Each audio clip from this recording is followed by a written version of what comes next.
Hook का नियम। ये सीधा सीधा है कि जो प्रतिबल है वो विकृति के क्या होता है, समानुपाती होता है ना। और प्रतिबल माने एकांक क्षेत्रफल पर लगने वाला बल। जैसे अभी आप तार को खींच रहे थे तो अपने आप तो ना खींचेगी, उसमें बल लगाओगे तब खींचेगी। या फिर एक फुटबॉल को ही आप अंदर अंदर दबा रहे हो तो उसमें भी क्या लगेगा, बल। या फिर उस कॉपी को मैं मोड़ रहा था तब भी उसमें क्या लग रहा था, बल। तो उसी को हम क्या बोलते हैं, प्रतिबल। तो यही है, प्रतिबल विकृति के क्या होता है, समानुपाती होता है। लेकिन इसको बोलना है प्रत्यास्थता की सीमा में।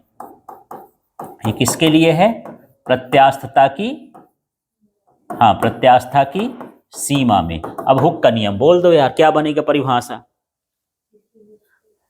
प्रत्यास्थता की सीमा में प्रतिबल विकृति के समानुपाती होता है, बस इतना ही है ये हुक का नियम। अब प्रत्यास्था की सीमा का मतलब ये है, यदि आप एक तार को खींच रहे हो तो इतना खींचना है कि जितना बल वो सह सके, ऐसा ना कि बहुत सारा बल लटका दो बीच में टूट जाए, है ना, या फिर अपनी प्रारंभिक स्थिति में वापस न आए। तो प्रत्यास्था की सीमा उस दिन भी बताया था। तो क्या हो गया हुक का नियम,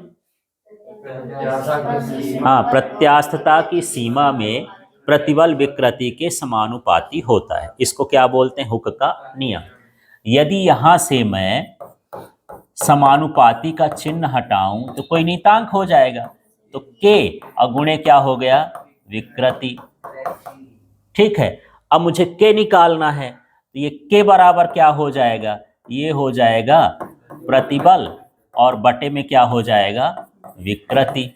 और ये जो नया आ गया मेहमान, इसका नाम क्या है, इस के को बोलते हैं, जहां के बराबर क्या है, प्रत्यास्थता गुणांक। इसको क्या बोलते हैं, प्रत्यास्थता गुणांक।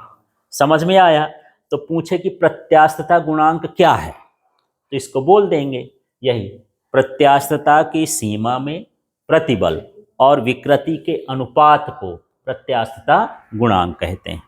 तो चलो फिर से बात करते हैं, हुक का नियम क्या है बोलो तो, प्रत्यास्थता की सीमा में प्रतिबल विकृति के समानुपाती होता है, ये हुक का नियम हो गया। अब हुक के नियम से ये सूत्र बना लेंगे, तो ये के का मान आ जाएगा, के माने क्या कहलाया, प्रत्यास्थता गुणांक। ठीक, अब यहाँ पर हमको प्रत्यास्था गुणांक की परिभाषा बोलना है, तो यही बोलना है ना, ये कंडीशन लगाते जाएंगे, प्रत्यास्थता की सीमा में प्रतिबल और विकृति के अनुपात को प्रत्यास्थता गुणांक कहते हैं। ठीक है, अब मुझे इसका मात्रक निकालना है यार, बीमी सूत्र निकालना है। तो देखते हैं, ये देखो प्रतिबल का जो सूत्र होता है वो होता है प्रतिबल का F/A, है ना। और जो विकृति का सूत्र होता है उसमें लिखे हो कि विमा में क्या, परिवर्तन, विमा में परिवर्तन, और बटे क्या लिखे हो, विमा। अब इनका मात्रक भी निकालना है, विमी सूत्र भी निकालना इसी से।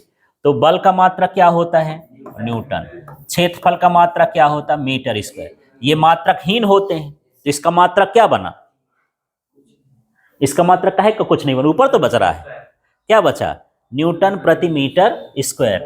इसका मात्रक क्या हो जाएगा, न्यूटन प्रति मीटर स्क्वायर। मतलब जो प्रतिबल का मात्रक है वही किसका मात्रक है, इसका प्रत्यास्था गुणांक का, क्योंकि विकृति का तो कोई मात्रक ही नहीं होता, जो भी होगा सब कुछ किसका हो जाएगा, प्रतिबल का। ठीक, यदि इसकी विमी सूत्र देखें, इसी से विमी सूत्र निकाल देंगे, इसका तो बीमा ही नहीं होता, ये बीमाहीन होता है। तो ये क्या हो जाएगा, बल का क्या होता है, MLT-2, और जो ए का होता है वो क्या होता है, एल। एक ठो एल काट दोगे तो क्या बना, ML-1T-2। तो इसका विमी सूत्र क्या बन जाएगा, ML-1T-2। और ये भी कैसी राशि है, अदिश राशि। इतनी चीज समझ में आ गई। ठीक है, तो यहाँ पर ये प्रत्यास्था गुणांक का मात्रक, प्रत्यास्था गुणांक का विमी सूत्र, और ये अदिश सदिश सब कुछ किससे मिलता जुलता है, हमारा पूरा का पूरा किससे मिलेगा, प्रतिबल से। जो प्रतिबल का होता है वही सब कुछ किसका होगा, प्रत्यास्था गुणांक का होगा। ठीक है, अब यहाँ पर हम इसके प्रकारों की बात कर लेते हैं यार। तो इसके भी जो हैं तीन प्रकार होते हैं, जैसे उसमें तीन प्रकार विकृति के थे। कौन कौन थे? अनुदैर्ध्य विकृति, आयतन विकृति और अपरूपण विकृति। अनुदैर्ध्य में लंबाई में परिवर्तन होता था, आयतन वाले में आयतन परिवर्तन होता था, अपरूपण वाले में रूप बदलता था, माने आकृति बदलती थी। ठीक है, तो इसके हिसाब से जो पहला वाला है उसको बोलते हैं यंग प्रत्यास्थता, ये प्रत्यास्थता गुणांक। और इसका सूत्र लिख दूं तो बड़े आसानी से आप समझ जाएंगे। तो यहां पर हम जो लगाते हैं वो कहलाता है अभिलंब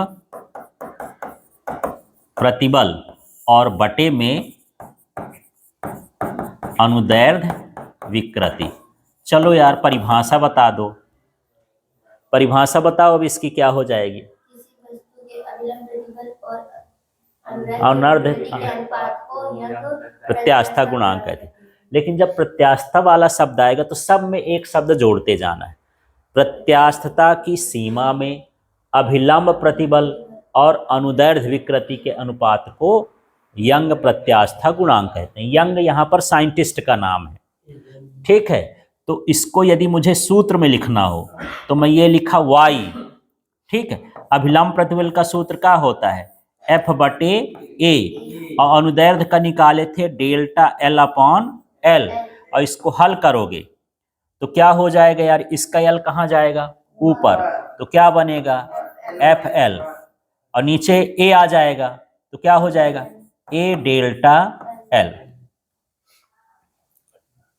ठीक है, वैसे जब हम ऐसे किसी तार को खींचे तो जो तार होती है ना, तो सामने से कैसे दिखेगी यार? किस आकार की दिखेगी? वृत्त जैसे। जैसे मान लो ये तार ही है, तार मोटी है, इतनी तार मोटी है, तो सामने का हिस्सा कैसा दिखेगा? वृत्ताकार। तो इसका क्षेत्रफल, वृत्त का क्षेत्रफल क्या होता है? नहीं, परिधि होता है। क्षेत्रफल क्या होता है? पाई आर स्क्वायर। तो इसका सूत्र ये भी हो सकता है FL, और ये हो जाएगा पाई आर स्क्वायर डेल्टा L। तो इस तरह से ये सूत्र आता है। चलो फिर से बात करते हैं। बताओ यंग प्रत्यास्था गुणांक क्या है? प्रत्यास्थता की सीमा में अभिलंब प्रतिबल और अनुदैर्ध्य विकृति के अनुपात को यंग प्रत्यास्था गुणांक कहते हैं। अब सूत्र कैसे लिखे हैं? यंग प्रत्यास्था गुणांक को किससे लिखना है? y से। अभिलंब प्रतिबल का सूत्र पहले पढ़ चुके हो, F अपॉन A। अनुदैर्ध्य विकृति अभी पढ़े हो क्या? Delta L upon L। अब इसमें से क्या होगा? पक्षांतर करोगे तो ये ऊपर चला जाएगा, ये कहाँ आ जाएगा?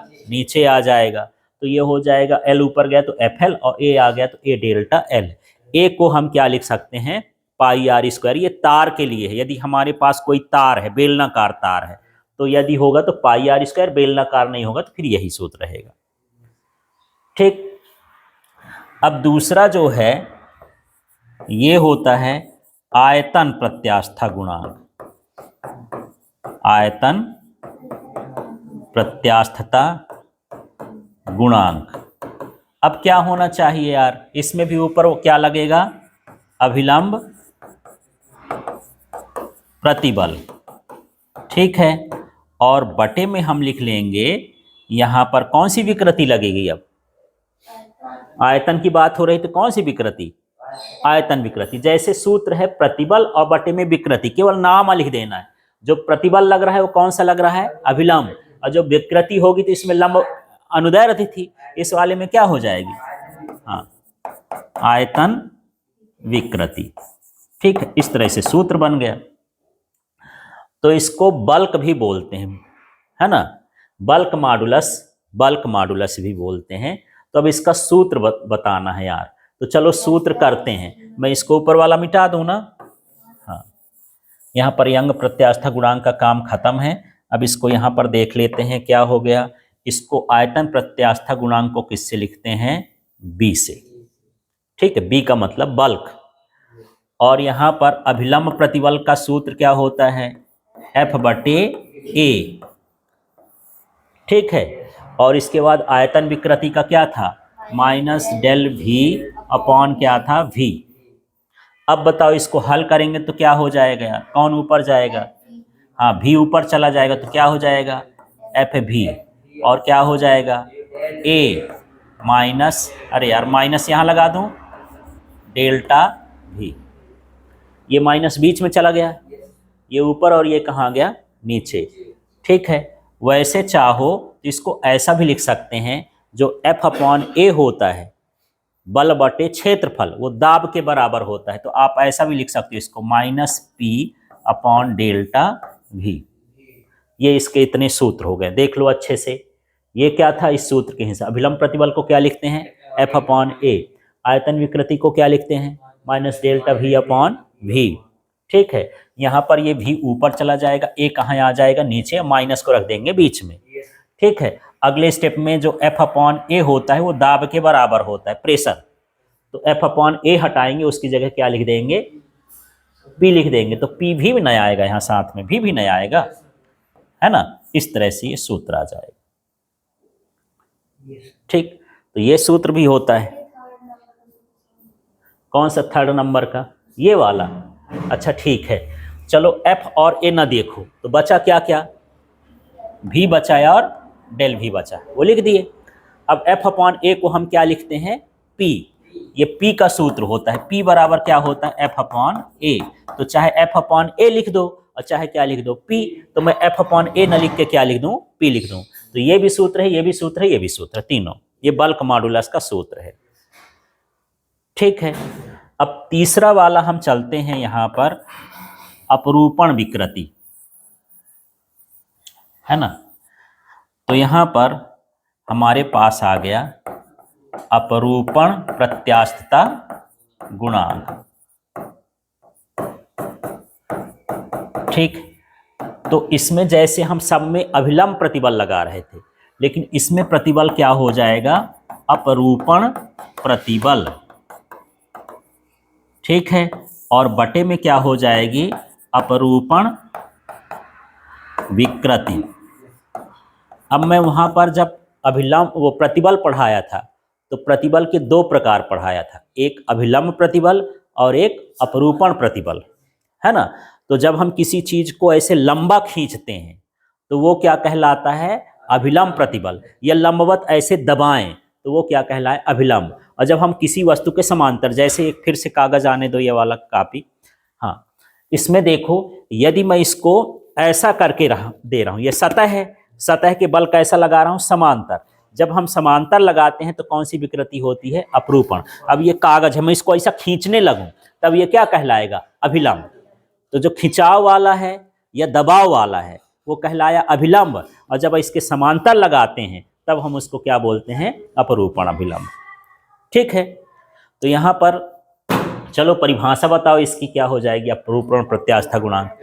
प्रत्यास्था की सीमा में अपरूपण प्रतिबल और अपरूपण विकृति के अनुपात को, हाँ, और इसको जब हम लिखते हैं, ये इसको लिखते हैं ईटा से।